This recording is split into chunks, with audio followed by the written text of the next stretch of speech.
Pada awal 2020, Persekutuan Gereja-Gereja di Indonesia atau PGI bertemu dengan Menko Polhukam Mahfud MD dan menyampaikan sulitnya mendirikan tempat ibadah.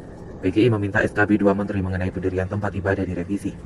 Revisi yang dimaksud adalah peran Forum Kerukunan Umat Beragama atau FKUB. FKUB itu sangat proporsional dalam peraturan lama. Kita menuntut itu supaya tidak dipakai kata proporsional karena dengan proporsional itu yang terjadi voting bukan musyawarah. Itu yang menghilangkan spirit bangsa kita untuk musyawarah. Oleh karenanya setiap FKUB itu jumlahnya harus terdapat cerminan dari seluruh komponen masyarakat, kata Gomar.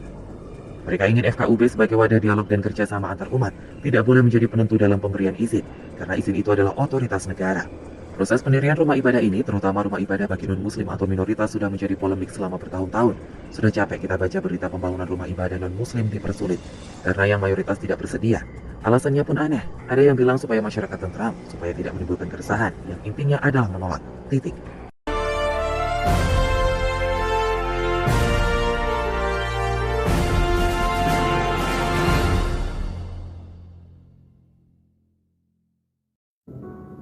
Mau beribadah di tempat sendiri, di negeri kita tercinta, di kota di mana kita tinggal, kok susah banget. Itu yang Pastor alami. Jadi merespon daripada Kemenkumham dan Kemenak, legalitas kami dari Kemenkumham sudah punya surat keterangan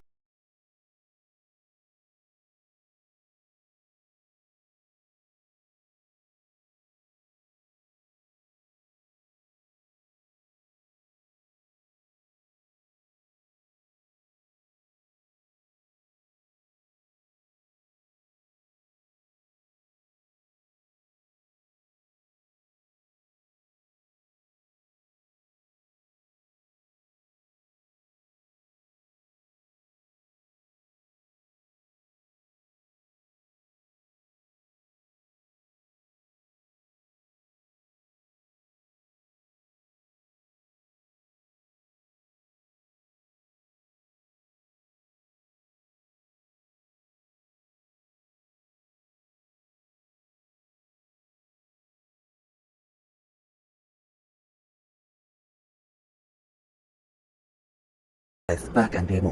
Di sisi lain, merayakan hari raya agama juga dilarang berkerumun atau berkumpul banyak orang di rumah pribadi. Alasannya rumah pribadi bukan rumah ibadah. Terus mereka mau bangun rumah ibadah tidak diperbolehkan. Maju salah, mundur salah.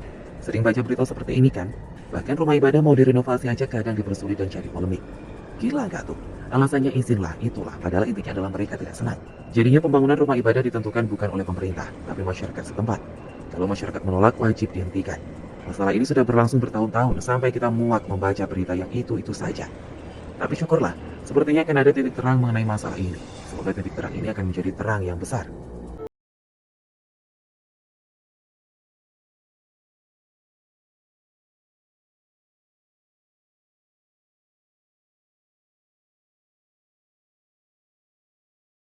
ya dari sekian hampir 10 rekom yang kami punya Bapak Ibu, mungkin kami belum punya satu.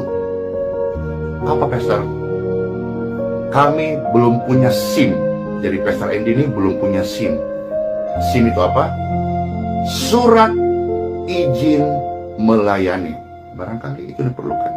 Atau surat izin mendoakan orang lain.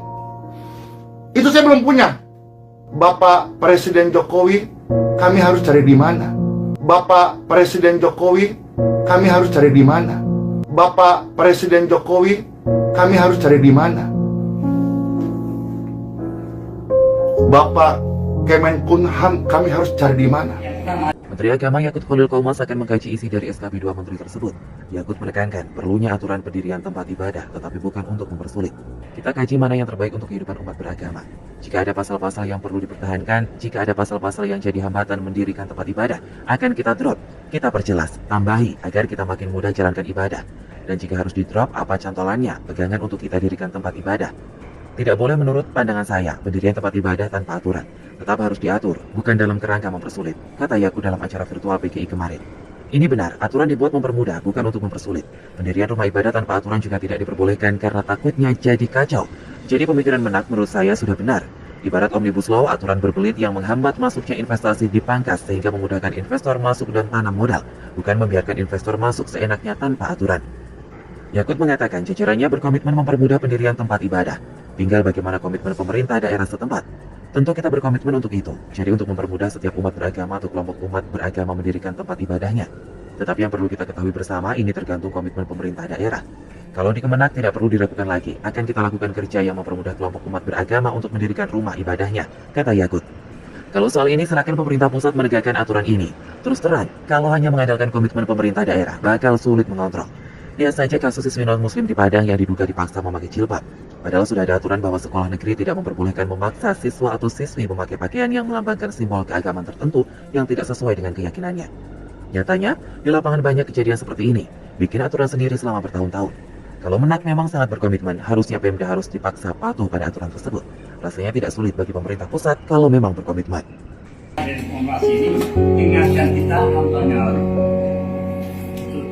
bulan Januari 2016 masa situ pada protes kegiatan tersebut mengajukan permohonan wali kota bikin surat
yang dari pengurusnya sampai FKUP memberikan rekomendasi.